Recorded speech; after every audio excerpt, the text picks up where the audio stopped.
In this lecture, we're going to look at the useful functions to work with dates and times. We can call the now function to get the current date and time. Let's select it. So here's the current date and time on my machine. We also have cur date, which is short for current date, and this returns the current date without the time component. And similarly, we have current time, which returns the current time. Let's take a look. So here's the result. Pretty straightforward. Now we have a bunch of functions for extracting certain components in a date or time. For example, you can get the current date time and then extract the year by calling the year function. So here we call the now function. This function returns a date time object, and then we pass that as an argument to the year function. Take a look. So the current year is 2019.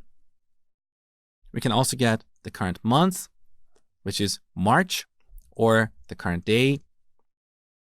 Or we can call the hour function to get the current hour, or the minute, or the second. Pretty useful functions.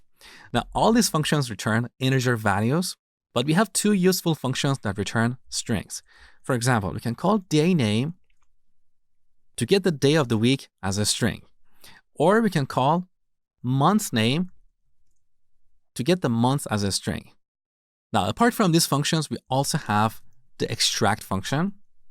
The good thing about this function is that it is part of the standard SQL language. So if you want to be able to port your code to other database management systems, it's better to use the extract function. Here's how it works. When we call it, first we need to specify a unit, like year, month, day, second, and so on.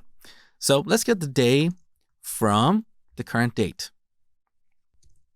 This returns 11, or we can extract the year from this date. That returns 2019. So when we call this function, we type out a unit, then the from keyword, and then a datetime value. So these are the essential functions to work with dates and times. In the next lecture, we'll look at formatting dates and times.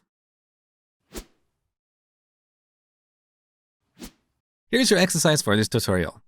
Earlier in the course, we wrote this query to get the orders placed this year. There, we assumed that the current year is 2019, and we wrote our query with a where clause like this.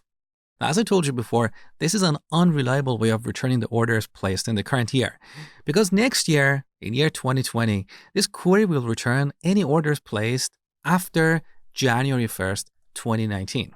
So it will return the orders placed in both 2019 and 2020.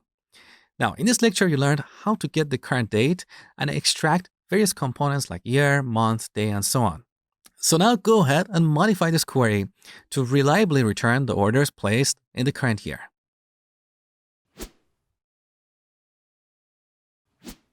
All right, the solution is pretty easy. Instead of hard coding a date value here, we should call the now function to get the current date time. Now we pass the current date time to the year function to extract the current year.